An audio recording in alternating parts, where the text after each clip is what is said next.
You're listening to the Roma Miclat podcast.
Welcome back to another episode of Adulting 101, where we talk about the things that every adult must know and prepare for in this adult life. And I am so happy to have Michael Pe back on the show. Hi, Michael! Oh, hello. Thank you for inviting me back, Roma. Oo, sobrang una muna sa lahat, bago tayo mag-start, we would like to say thank you to those who listened to your episode. Isa siya sa mga top episodes of the Roma Miclat podcast. And marami talagang natuwa dun sa mindsetting episode na yon. Yun, nakakatawa. Marami rin nag-PM sa akin regarding that episode. Oo. Ayun. Yun nga lang, wala yung video. So that is why ngayon, magkakaroon tayo ng video for this episode. And of course, a podcast. If you prefer na walang hindi manood at makinig lang sa inyong car or maybe while you're cleaning, diba, or doing chores. So yun, you have that option. So ngayon, Michael, our episode is actually somewhat related to your first guesting on the show, which is the mind setting. Ang pag-usapan natin sa episode na to ay self-image. So, ang Roma, ang self-image. Ito yung image na nakikita natin sa sarili natin. Tinagalog lang. So, ito yung nakikita natin sa sarili natin. So, lahat tayo may self-image. Pwedeng vague yan or pwedeng specific. For example, nung bata tayo, nalilabel na natin yung sarili natin na mahina tayo sa math. Mahina tayo sa di ba? Mahina tayo sa accounting, di ba? Meron na tayong self-image na very limited lang siya. You cannot go beyond your self-image, di ba? Yung self-image kasi na to, galing to sa mga experiences natin o kaya sa mga sinasabi sa atin. Di ba? Kaya meron akong mga businesses na nalugi. So, ang self-image mo is, Mike, di ako pang negosyo. Di ba? Hindi na ako magninegosyo ulit kasi nagkalugi-lugi ng daddy kong negosyo. O hindi na ako magninegosyo kasi mahina ako sa math o mahina ako sa accounting or mahina ako makipag-usap sa mga tao. So, yung self-image na yon, subconsciously, yun kasama na naman yung subconscious mind, no? Yung nag-limit sa atin na gawin yung mga bagay na gusto natin makamit, di ba? For example, alam mo hindi ka na makakapag-negosyo kasi yun yung self-image mo. So, hindi ka na magta-try. Why will you try something na alam mo mag-fail? Di ba? Oo, so, tama. less yung effort mo. I think, factor yung nafi-feed sa'yo ng tao sa paligid mo. Like, for example, family. Sometimes yung family and our loved ones would let us down din eh. And ang laki ng impact nun sa self-image mo or the way you look at yourself.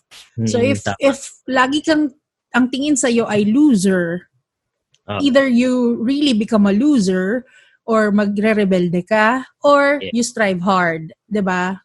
Oo. Kaya minsan nga, hindi mo nga napapansin na nasa iyo na yun. Yun yung masama. Hindi ka aware na yung self-image mo pala is limited. Just imagine Manny Pacquiao.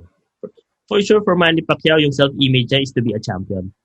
Not just a champion, but pound for pound na champion, di ba? And naging self-image na maging politician o maging businessman. Di ba? Kasi yun yung self-image. Just imagine kung yung self-image niya is manalo lang siya ng maging champion lang siya sa Pilipinas. So hanggang doon na lang siya. Hindi siya mag-effort like Kobe Bryant. After ng mga injuries niya, hindi dapat hindi na siya porsige pa. Kasi iba yung self-image niya. Yung self-image is to be champion again, di ba? To score 80 plus points, to create legacy, di ba? So kaya yung self-image, very important talaga siya. So we have to be really aware kung ano ba yung tingin natin sa sarili natin. But of course, as a young person, hindi ka masyadong magiging aware sa paano ba, sa tamang self-image mo, sa sarili mo. Actually, this one is a very broad topic. It's just that we are focusing on the business side. Kasi marami to eh. Actually, we talked about this topic doon sa isa sa episode namin na Dear Body, wherein yung self-image mo naman is about your attractiveness and how you see yourself sa society and at the same time sa opposite sex. Like, if you feel that you don't deserve someone who is good for you, ang tendency mo pupunta ka sa, alam mo yung mga partners mo, parang maiisip mo, di ba, minsan may ganun ka na, bakit ba lagi akong napupunta sa manloloko? Or bakit parang mali lagi yung nagiging kasama ko sa buhay? Maybe it's because of your self-image too, na parang sinasabi mo sa sarili mo na, I think this is all that I deserve. Hanggang dito lang ako. Kapag sobra na, pinipigilan mo na. Oo, na parang gamitin ko na lang yung sarili ko. I use the same example in that episode. By the way, if you want to listen to that, just go and search for Dear Body episode. That's one of the first empowered talks that I had. I have amblyopia, so I cannot really go out without my specs. And ang pag nag-aaral ka, kapag may salamin ka, 'di ba? Di ba maski naman 'yan eh, nerd ka, you're not fun. And sa lahat parang hindi ka makikita as maganda, hindi ka makikita as attractive. Kasi 'di ba, ang daming iba diyan eh. So parang lagi kang sa dulo ng list. As I go on with my life, ang feeling ko hindi naman ako pwedeng mamili ng gwapong partner or masyadong okay yung personality kasi feeling ko parang beggars can't be choosers, 'di ba? Parang ganon yung feeling. So the self-image that I had growing up was somewhat it was wrong. But at the same time, I'm one of those who are lucky enough to see myself na parang, hindi, feeling ko I can improve on things. Parang, that's why I love makeup. Alam mo yun, that's why people are actually now in love din sila sa concept ng diet, gustong pumayat, 'di ba? Kasi alam natin sa society natin, if you are attractive enough, hindi ka na minsan effort eh. Ikaw na yung lalapitan ng opportunities. 'Di ba? May advantage. May advantage talaga. Sino ba naman ang ayaw sa maganda, 'di ba? Oo. Imagine those people without the physical attractiveness to begin with. But we don't say that if you don't have it, ganun ka na eh. Kasi you can always improve. Yes, correct. So your self-image is very important. But it's important that you understand ano ba yung self-image mo sa sarili mo, and at the same time understand na it should not stop you, diba? You can correct it naman eh. Kaya kailangan talaga, you have to be aware kung ano yung self-image mo. Kasi karamihan hindi eh. Pero andun lang sa subconscious mind mo na, geto ka na, ganyan ka na. Oo. Diba? So ikaw, how young were you? Ano bang journey mo? Can you share it with us when it comes to self-image? Ako, kasi na-realize ko na yun, nasa Singapore na ako. Na yung self-image ko before talaga is di ko talaga maintindihan kasi yung confidence level ko mababa. Actually, pati nga sa bulol talaga ako eh. So, hindi ko akalain na makapag-speak din ako sa mga sarap na maraming tao dito sa... Tsaka minsan kasi masyadong mabilis yung isip mo sa sinasabi mo, kaya nabubulol ka. Hindi nagmamatch. Hindi siya nagmamatch. So, ito yung naging parang self-image ko sa akin dati. And kapag nasa harapan ako, nanginginig pa yung kamay ko before. So, doon ko na-realize na in order for me to be successful, kailangan mo siya i-conquer. Kailangan mo ibahin yung self-image mo. So, maybe at around, dito na ako ng mga 25 years old. You see, medyo late na sa'yo. Oo, na-realize ko ang pangit pala ng self-image ko. Kasi ngayon kasi, alam mo, nasa insurance industry ako dito sa Singapore. Before, yung mga high school friends ko sinasabi sa akin, hindi namin nakalain na you'll do well sa insurance industry kasi napakatahimik mo. Hindi ka makausap ng ibang tao. Diba? Diba? The good thing about self-image, na-i-improve talaga siya. So, I remember when I was working in a fine dining restaurant dito sa Singapore. So, syempre, mga pupunta sa amin, mga businessmen. Hindi pa ako negosyante nung time na yun. So, employee ako. Nakikita ko yung mga businessmen, may mga kausap, nakipag-usap. Ginagawa ko, nasa sulok ko, pinapakinggan ko kung paano sila magsalita. Kasi yung self-image ko that time, I want to be an entrepreneur. Diba, pinapakinggan ko kung paano sila magsalita, kung paano sila mag-act, paano sila manamit, ino-observe ko talaga. Then, kapag may opportunity akong kausapin sila, kaya kinamusta nila ako, Mike, how are you? Ganyan.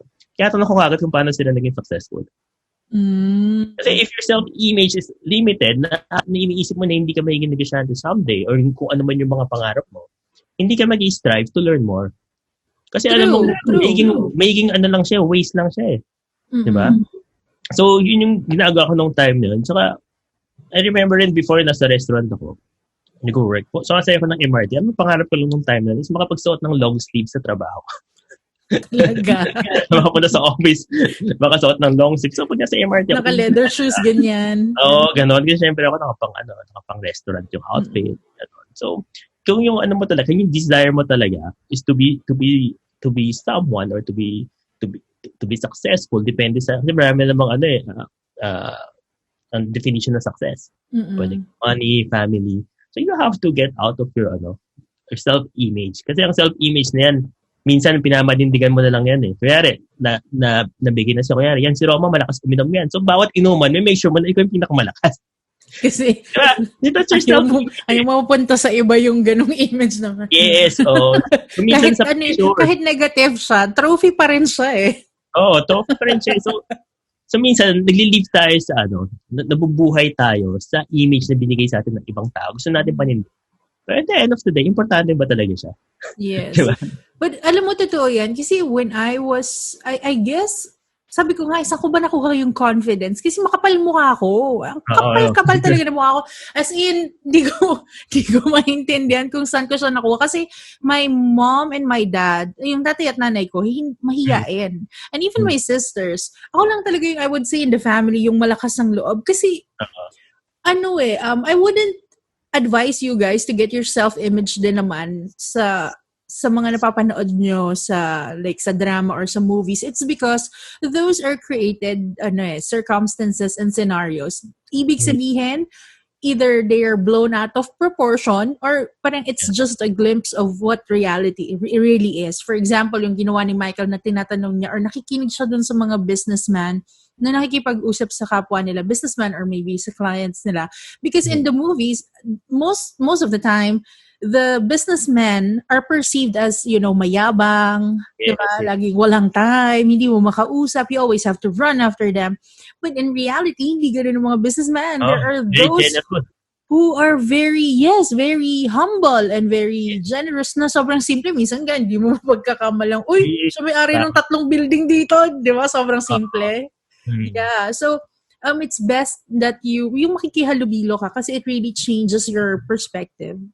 Yung inspiration ko for self-image is kasi I have the mindset naman kung kaya nila, kaya ko. So for example, I see someone na parang, I like this person. Parang, and I want to be like that in 3-5 years. Yeah. Parang, inspiration board ko siya. Nilalagay ko siya. Ano yung gusto ko dito? Very important yung nakakasama mo talaga. Yes, totoo. Yes, diba? So sabi nga na you have to be with people na mas malaki yung dream sa'yo. Diba? So, mas kasi, ganyan kasi kung may 5 kang kasama manginginom, ikaw yung pang-anim. Kung may 5 kang kasama negatibo, ikaw yung pang-anim. So, yun yung isang factor din sa self-image. It's yung mga nakakasama mo. Kasi, yun yung nagiging desire mo kung magiging sino ka. True. Ito ipapasok ko na siya kasi there's always this battle between ambition, being ambitious, and contentment. For a while na parang naisip ko, pwede ba silang magsama? Na pwede bang, parang they overpower each other eh. Pero ibig sabihin ba na kontento ka, wala ka ng ambisyon? O dahil sa ibig sabihin ambisyoso ka, hindi ka naman nakukontento? What's your point on that? Para sa akin, pwede ka magkaroon ng ambition. Ang masama sa ambition na, ang masama para sa akin is may ambition ka, pero hindi ka masaya kung anong meron ka. Yes, I agree. But you can be happy sa situation mo ngayon, pero you still have the ambition. Diba? Kasi life is a journey eh. So you have to enjoy every journey. Hindi yung sabihin mo, pag reach ko ng ghetto, tsaka ako magiging masaya. For example, ang life. Si Mina, sige, pag napaghanap ako ng trabaho, magiging masaya na ako. Pag nahanap mo yung trabaho, hindi ka magiging masaya. Sabihin mo ulit, sige, kapag nagkapamilya na ako, magiging masaya ako. Nagkaroon ng pamilya, hindi ka pa rin masaya. O sige, pagdating ng nag-retire ako, sasaya na ako. Pagdating ng retirement, guess what? Hindi ka pa rin masaya. Diba? Hindi mo ini-enjoy yung journey. Hindi mo ini-enjoy yung mga bagay na nangyayari sa buhay mo. So, you can be ambitious, but at the same time, masaya ka sa kung ano man meron ka. Yung content. Thankful ka, diba? Thankful ka sa nangyayari at you've come a long way. Kasi naman doon sa, halimbawa, ganito siya nung 10 years ago, hanggang ngayon, ganun pa din. Like, diba? For others, it's offending na walang pangarap, ganyan. Pero ano bang word doon? Kasi okay ka na sa ganyan eh. Ay, hindi mo na dine-develop yung sarili mo eh. Tsaka doon yung happiness sa progress eh. Kapag gumagaling ka, sumasaya ka. Kapag i-improve yung lifestyle mo, sumasaya ka. Yun yung tingin ko pa yung comparison between contentment and pagiging ambitious. So, walang mas maging ambition. Kasi at the end of the day, yung ambition naman natin usually hindi naman para sa sarili natin. Hindi ba? Usually para sa pamilya natin, di ba? Sa loved ones. Yes, as long as wala kang tinatapakan na ibang tao, that's very important. Wala kang nasasaktang ibang tao. Yun nga, yung happiness is something na ikaw lang ang makakapagsabi sa sarili mo kung talagang happy ka eh, no? Kahit gaano pa kadami yung pera mo, kahit gaano kadami yung kotse mo, di ba? May mga ganun din kasi na even if they have everything, parang they're still sad. Kasi I think hindi pa nila nahahanap yung talagang source of happiness nila eh. Minsan kasi andun ka na hindi ka sa sitwasyon na to, for example, sa trabaho mo. But you have to remember, pinagdasal mo yung trabaho mo na yan 5 years ago. True. Diba? Tapos ngayon nag-reklamo ka. Diba? Yung pinagdasal mo 5 years ago na sinabi, Lord, sige, pag nakuha ko yan, gagawin ko yung best ko. Pero nandiyan ka na, complaining because we always expect na maging perfect yung mga bagay-bagay sa imagination natin. We said earlier, iba yung self-image natin when we were younger. So usually kasi pagka mga yuppies ka, ang self-image mo lang naman like sa group usually is you have a good job. Your job parang lets you travel, ganyan. You can buy things at a young age, parang you have the latest gadgets and all. Yun yung usual or common mindset ng mga I hate the word, kabataan ngayon. Nakakainis kasi feeling ko hindi na ako belong doon. Hindi na tayo belong doon. No, but the younger, like the young professionals, yun kasi, di ba? Parang, ganda ng kotse. Like, usually related sa material things. This is so cliche, but there's something bigger than those things, than those material things. So, job security, happiness. Happiness and yung family and your future, overall, your future. So what can you advise to our listeners or sa mga nanonood ngayon nito who would want to improve their self-image na maybe they're at the point of their lives na lalo na ngayon, lockdown, diba? Na parang na-assess nila yung sarili nila na parang, oh my gosh, parang anong nangyayari? Oo, parang 5 years na pala ako sa trabaho pero hindi man ako na-promote. So, alam mo yun. And there, of course, yung mga ganong times sa buhay mo, minsan nakakalungkot eh. Tapos parang, diba? So, how will you advise them on developing their or improving their self-image? So, sa pag-improve ng self-image, kailangan magsimula tayo lagi sa desire. Yeah. Desire, di ba? Parang sinabi na Napoleon Hill. Pasok, Lucifer! Kasi desire and want, magkaiba siya eh. We must start sa desire talaga. Kasi, anong pinagkaiba ng desire sa want? Yung want lang yan. Gusto ko yumaman, gusto kong maganda pamilya ko. Want lang yan, tapos wala kang effort dyan. Pero yung desire, para kang nanliligaw. Gagawin mo yung lahat para makuha siya. So, it starts with desire. And second, you have to realize kung ano ba talaga yung self-image mo. Diba? So, nagmamatch ba itong desire mo sa self-image mo? Hindi nang ipamatch mo eh. Diba? Kung di match yung desire mo sa self-image mo, you have to improve your self-image. That's the first step. You have to realize kung ano yung kailangan mo i-improve. And the good thing about self-image, kagaya na sinabi natin kanina, na-i-improve siya. Yes. If you're bad sa math, pwede mong itry, subukan ulit. Di ba? Kung mahina ka makipag-usap sa mga tao, you just have to practice. Di ba? You have to take action. Kasi kung walang action, hindi ka magiging successful sa gusto mong gawin. I-deal mo yung problema. Yes, harapin mo. Kasi you have a desire. Pag may desire ka, gagawin mo talaga yung lahat eh. Di ba? Mhm. And the good thing about it, you're learning in the process. Diba? So pag isang araw, may nagsabi sa'yo na, Mike, di mo naman kaya yan. Parang ako yung pumapasok ko yung bagong pasok ko sa entrepreneurship, Mhm. sa business, and sa industry ko, sa insurance. Marami nag-discourage sa akin to join. Pero, hindi ako nagagalit sa kanila. Kasi, it's their self-image, not mine. Mhm. Di ba? Minsan concern lang sila eh. Mhm. Pero it's their limitation, not my limitation. Kasi magkakaiba tayo ng limitation. So the Gusto good ko thing yan. about it, Gusto ko yung sinabi mong yan. the good thing about it, sa lahat na nagsabi sa'yo na hindi mo kaya, nakita na it's possible. Malay mo, sila, improve din nila yung self-image nila. Kasi nakita nila na, akala namin hindi kaya, akala namin hindi possible. Mhm. Pero naging possible para sa inyo. So ito lang yung mga papangako ko sa mga listeners na kapag in-improve niyo yung self-image nyo, mag-iiba talaga yung buhay nyo. Gaganahan kayo magtrabaho, gaganahan kayo magsisipag kayo, gigising kayo ng masaya. Pero kagaya ng lahat, kailangan natin talagang pagsanayin yung sarili natin. Para siyang muscle. Yung brain natin, kailangan natin improve. Exercise din natin yung brain natin. Self-project mo siya eh.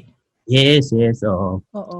Kasi mahilig tayo mag-workout sa gym. Pero you have to work out our minds din. Especially yung subconscious mind natin na nagsasabi ko ano yung mga decision na i-react natin sa mga bagay-bagay everyday without even thinking. It's an inside job. Yes, oo. Oo, you have to improve. If you want to, of course, yun nga, kung nakinig kayo sa first episode namin with Michael about mindsetting, you have to change your mindset. Nasusunod na yung mga, yung everyday things that you do. And then, of course, magbabago na rin yung self-image mo or the way you see yourself. And then, that connects you to how you will get or how will you achieve the desires that you have in your life. Diba? Yes, yung resulta nandun na. Kasi ako, actually, na-change ko yung mindset ko around, masasabi mo, 8-7 years ago. Pero yung life ko, nag-turn around talaga 180 degrees. Kaya very, very excited ako to share ito pala. Kasi sa akin, talagang nangyari siya. Just imagine, di ba, I told you naman before, I'm washing around 500 to 1,000 glasses at night. Diba? So ngayon, iba na yung buhay ko. Diba? So kaya, very passionate ako sa pag-share ng mindsetting talaga. Kasi kahit anong knowledge yan, kahit anong knowledge na ibigay, kasi kahit anong basahin mo, if your mindset is wrong, wala pointless. Yes. Kaya guys, wag puro chismis, 'di ba? Oo. Totoo, alam mo minsan there was a point na I think in every person's life na parang mag-indulge ka sa mga mabababaw na bagay. But sometimes ako at one point parang naisip ko, oh my gosh, why am I feeding myself with such sort of trash?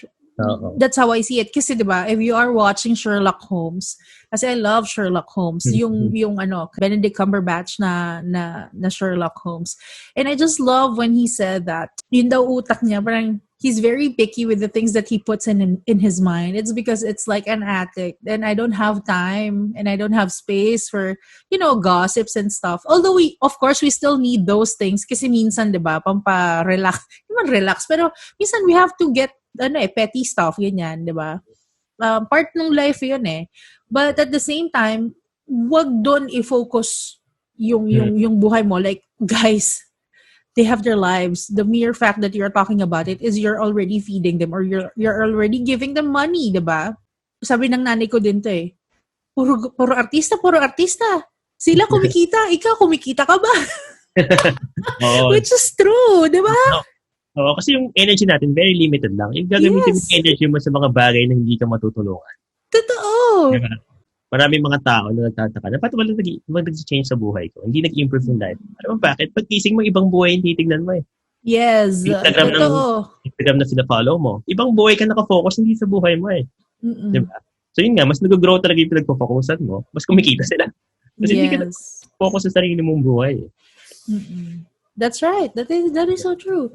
Wow. Thank you so much, Michael, for sharing those things to us. And syempre, marami na naman kaming natutunan. And I hope this won't be the last. And syempre, very open naman in the Roma Miclat podcast to have you on the show again. Before we end the show, can you please invite them to follow you, where to find you? Actually, you can follow our page, Overseas Filipino Entrepreneurs. We're helping OFWs to be entrepreneurs. Ayan. Yes. So, hanapin nyo na kami sa Facebook, YouTube, Instagram. Umabot na kami sa 6,000 followers sa Facebook. Ayun naman. We'd like to thank sa lahat ng mga nag-support talaga. Kasi ang bilis eh. I think less than 2 months pa lang kami. Then yung feedback talaga at yung mga messages namin, very heartwarming. Congratulations. Kaya very excited kami. Saka yun nga, very grateful din kami sa iyo kasi binigyan mo kami ng opportunity kahit hindi pa kami nag-start. Yes, oo naman. Kaya ikaw yung favorite podcaster na. Yeah. Sila yung tumatawag sa akin talaga na, kamusta sa favorite podcaster naman? Minimin namin yun. Pero actually guys, ako lang kasi yung kilala nila muna. So pag nakakilala na sila ng iba, inina ako yun. Hindi na yung makakalimutan. Salamat. Okay, maraming salamat, Mike. And this is another episode of Adulting 101 brought to you by the Roma Miclat podcast. You can now listen to us not just on Spotify, Apple Podcasts, and Google Podcasts. Nasa Amazon Audible na rin po kami and iHeartRadio. And if you want to watch the rest of the YouTube or vidcast episodes, it's available on YouTube and some of it are also available on Facebook. Until our next episode, bye! Bye!